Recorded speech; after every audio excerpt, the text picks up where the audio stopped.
It's Melanie White here with the Sage Women podcast. I'm really excited to introduce our guest today, Christine Boucher, who's going to bear all, well, not quite. Christine, thanks for joining us. I'll keep my clothes on, Mel. Thanks for having me. Appreciate it. Can you tell us a little bit about yourself for people who haven't come across you yet? Yeah, so I am a busy business owner of my company Wellness Work, so building bespoke wellbeing programs for organisations. I've been in business about 10 years. I'm also a single mum of two very active teenage redheads, so that keeps me on my toes. I'm a bit of an adventurer. I like outdoor sports and activities. You often find me either swimming in the cold Gippsland lakes in the winter or paddleboarding with my dog and yeah, I also love traveling. So have had the opportunity to travel overseas to many different countries, but always call Australia home. Mm-hmm. I remember you talking about swimming a long time ago when we first met, actually. And I'm curious to know what you love about swimming in cold lakes in the middle of winter, particularly. I just love the freedom of it, the adventure of it. You never quite know what's going to happen, whether being whacked in the face by a jellyfish or, potentially a dolphin popping up next to you or, a flock of pelicans above your head. It's just, it's like stepping into a different world. I love the adventure of it. I'm hearing connecting with nature there too. Yeah, absolutely. Yeah. So I think you were going to, when I said reveal all, you were going to talk a bit about what's been happening for you personally in terms of menopause. So we'd love to hear some of the things you've been going through and how you've managed it and what's worked perhaps. Yeah. It's been an interesting journey.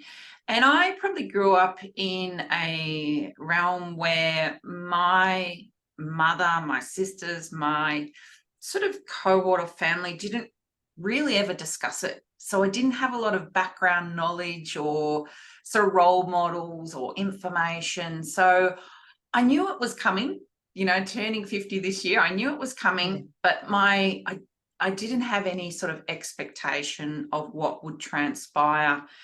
And for lack of a better term, it just hit me with a ton of bricks almost the day that I turned 50. It's like I had every sign and symptom under the sun. So I'm in perimenopause, so I'm still menstruating. The most significant cramps where it would put me in bed for sometimes up to 2 days and just knock me out. I've never had that the whole time that I've been a woman. I have had significant hair loss. I have had significant breast tenderness, formulated cysts that needed to be drained. That was quite a stressful event. So the hormones were just raging through my body and the moods were just, I was up and down from being a really active, happy-go-lucky, positive person to just frustrated, flat, sad, down, getting annoyed at the kids for the littlest thing. I was just like, what is going on? Which I quickly realized this is hormonal, this is menopause, this is just, I'm 50 and that's it. And it just hit me in the face, so much so it's impacted my business, it's impacted my life so significantly over the last 6 months that it seems like every week it's either I'm taking some time off because of menstrual cramps, or I'm taking some time off because I'm feeling so flat and down, or I've taken some time off because I'm feeling so tired. And that was becoming really frustrating because I've got all this work to do and I've got these clients to serve and I've got all these things to do. And I had to get to a point where I was like, all right, this is what it is. I need to accept it. I need to find some solutions around managing these signs and symptoms. And I need to come to terms with it and start accepting it. And I think for me, that was the biggest thing, accepting this sort of transformational, physiological change in myself, that I had to accept it and then find, okay, what's going to help support me so that I can continue living a healthy life, a stress-free life, but with this change in my life. It's very sudden, isn't it? I mean, you're talking about the physical change and the symptoms literally all appearing around your 50th birthday. And happy 50th, by the way. But I had that same experience over a 6-week period. Significant physical changes happened in my body. Every day I was seeing something new, and it was really confronting to know I had no control over that. Is that kind of the feeling that you had of watching this stuff happening and thinking, oh my God, Yeah, I think what do it's I like do? that. For me, it was almost like psychologically, it's like the loss of youth hitting Yeah, menopause. And even though, I've got 2 kids, I don't want to go back, I don't want to have another, but that, the loss of the fertility and the potential to have that choice to have another child, like the loss of control, my hair falling out in the shower was like, oh my God, that was not only, physically distressing, but psychologically distressing. yeah, So yeah, it's a matter of like, as I said, it's out of my control somewhat. There are things that you can do that can support those signs and symptoms, but for me, it was just first and foremost having the awareness, accepting it, and then okay, what can we do to improve this situation? Before I ask you about that, actually, can I ask a bit about the time that you've had to take off? Because we haven't seen a lot in terms of quantifying the impact on business, or running your own business is obviously really significant because it's just you. And I know you have a team as well to support you, but how do you quantify the time off? Is it like 20% of the week, or what does it look like? I think the first 3 months when menopause hit me, it was more like 40%. It was a significant amount. I was just at the point of absolute exhaustion. I was going to the doctor. I was, having to have scans and mammograms, and then getting these cysts drained from my breasts, and then the worry about the lead up to that. Is this something more sinister? So psychologically, I was just like, oh, I just can't even focus on work. So I think those first 3 months actually took quite a significant amount of time off. That's weaned down now. I seem to be back into rhythm, and probably taking about 10 to 15% off. And I'm okay with that, because I'm at that point of I'm accepting it. And I think my health is more important than my business, and my business is not going to flourish unless my health is flourishing, and that's what I teach and preach. So I've got to take some of my own medicine. But in those earlier months, it was really challenging, because I was still in the mindset, I've got to accomplish. I've always been one to be a high achiever, and I've got to tick all my boxes off, and I've got to do all these things. So to have that, not have that ability to enable that I can do all the things that I want to do, was so frustrating, was so heart-wrenching, was so annoying, that I was really beating myself up over it, for taking a day off and spending a day in bed when I really didn't feel well. And I was bringing my laptop and still sort of trying to work, and I just couldn't focus.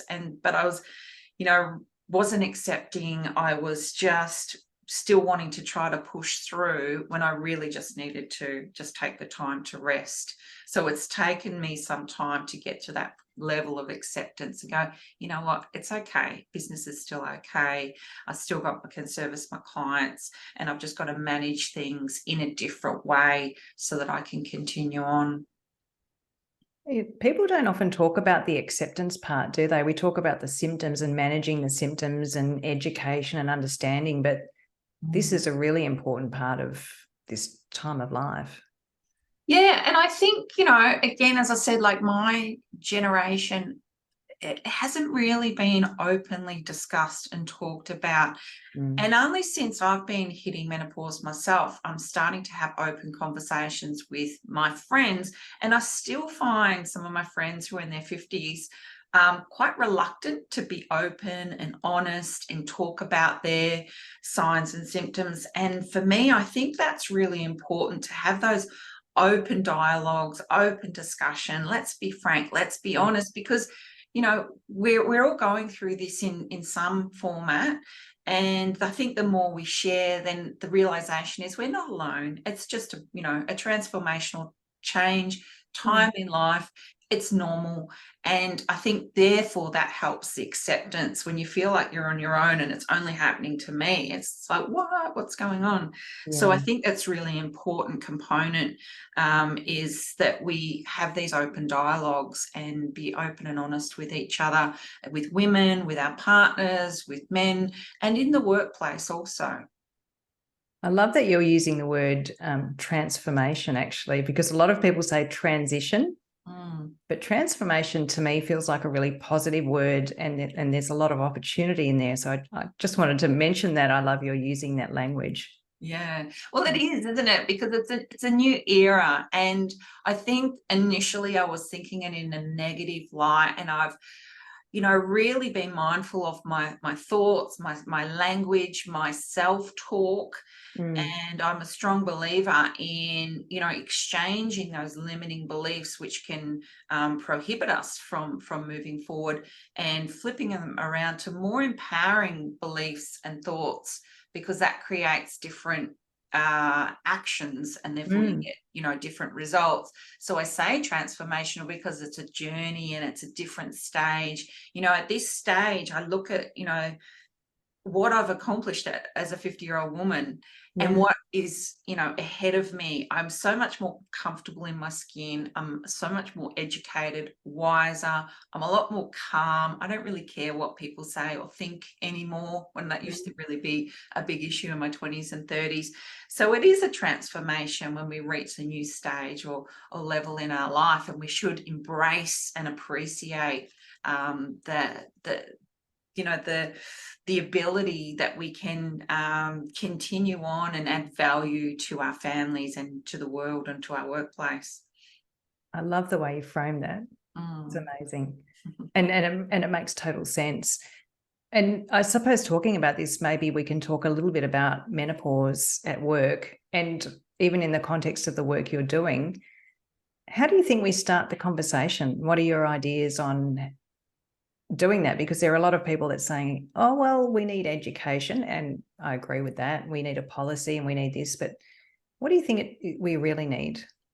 I think at this stage, it's about removing barriers, making it a little less hardcore education in your face, and a little bit more light-hearted and interactive and fun.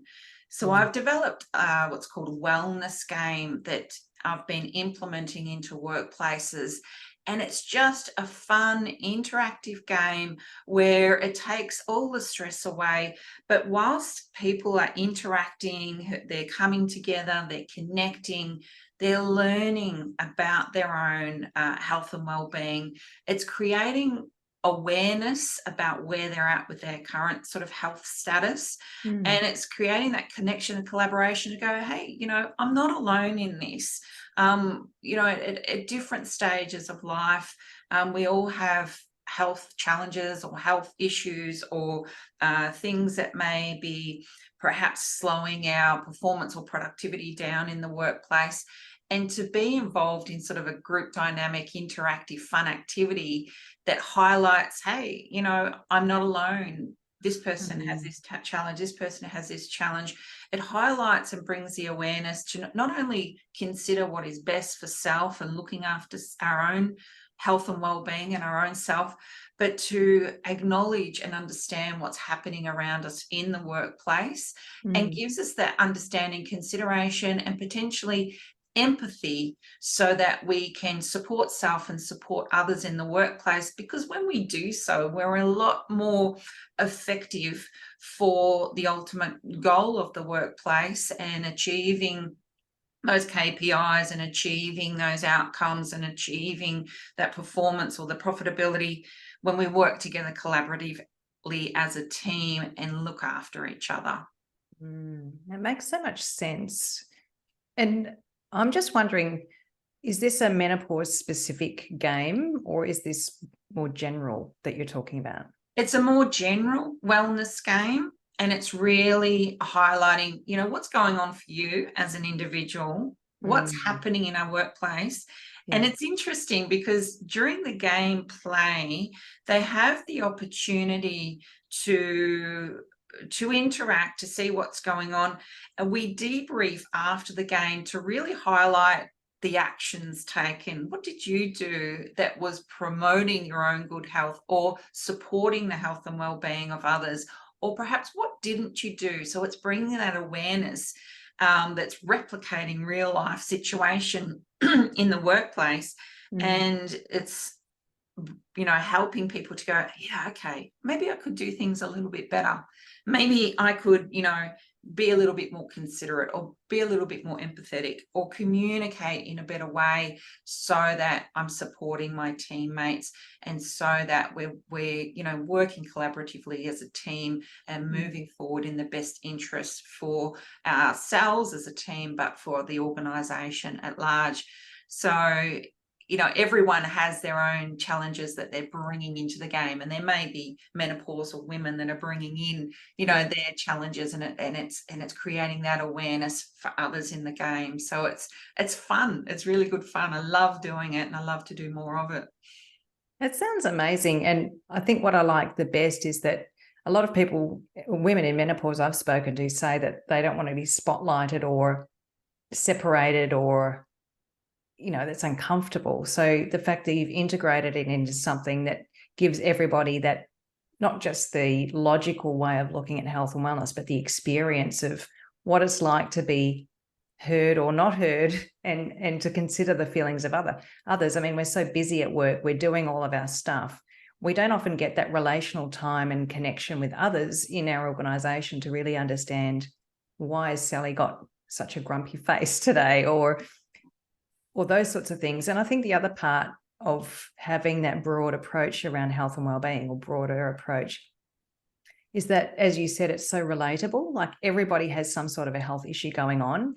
And yes, menopause is a challenging time for women, but other people have other things going on as well. And to me, it sounds like you're giving people that common humanity experience. We are all facing challenges, and it kind of just normalizes the conversation a little bit by the sound of things. Yeah, absolutely. And it's just, again, it's creating that awareness. It's like, those behaviors aren't because that person's turning up to work and choosing to be a grumpy old man. It's just that, they've got these things going on, and now I'm more aware, and now I'm more empathetic, and now I appreciate having a little bit of insight around what's going on. It's not a matter of disclosing our most intimate details, but it's sharing if you're feeling wanting to sort of share some of your own experience, what's going on for you, so that we're having that awareness and enabling us to just be a little bit more empathetic, have the humanity, because at the end of the day, what makes up business, what makes up a workplace is people. And if we care for our people and our people care for each other, then we're going to have a healthy, interactive, good team dynamic, healthy communication, high emotional intelligence, good, health and wellness within the workplace, which consequently is good for business. And you've actually got some figures on return on investment for the programs you deliver, haven't you? Yes. So, I mean, the average return on investment from the research that I've read is around sixfold. And it's an investment. Investing in your people, it gives you a return. I have managed to get as high as tenfold in some of the programs that I've delivered. When you look at the KPIs, when you're reducing staff turnover, you're reducing absenteeism, you're reducing presenteeism, you're increasing the loyalty and the longevity and the people's level of satisfaction in the workplace, increasing performance and productivity, all of that influences and directly adds to the KPIs within the business, and therefore you get that return on investment, and therefore it can improve the bottom line or the profitability of an organization. So investing in a wellbeing program, investing in wellness initiatives is a good business decision. Not only are you looking after your people, but you're looking after your business. Makes sense. Oh, it totally does. Improving the performance and profitability of a business is often the key concern or the key focus. But imagine having a happier, more integrated workforce that gets on better and has a health supportive culture and a more respectful culture. Just that's incredible as a result. Yeah, that's it. And it improves your reputation. People want to work in a place like that. They hear about it, they're caring for their people, they're offering these initiatives. That sounds like the sort of place I love to work. Yeah, absolutely agree. Mm. Christine, thanks so much for your time today. I think we should probably have a webinar at some point soon to learn a little bit more about your wellness games. How does that sound? Yeah, it sounds like a plan, Mel. Happy to share. All right, we'll work that out, and we'll put a registration link in the show notes for this episode so that we can dive deep for those who are interested to learn a bit more about how you deliver these games and what sorts of outcomes you're getting. Sounds like fun. Thanks for having me, Mel. Thanks for coming in, and thanks for being really open and honest about everything that's going on for you. I know that as Gen Xers, we're facing a lot of stigma, and a lot of people don't want to speak up about this. So it's really refreshing to have someone that's willing to be so open and authentic. Thank you. Yeah, you're welcome. Bye for now.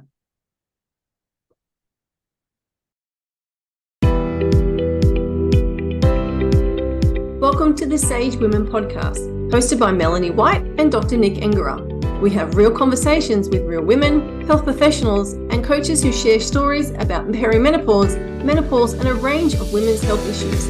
Please subscribe so you get the latest updates every fortnight.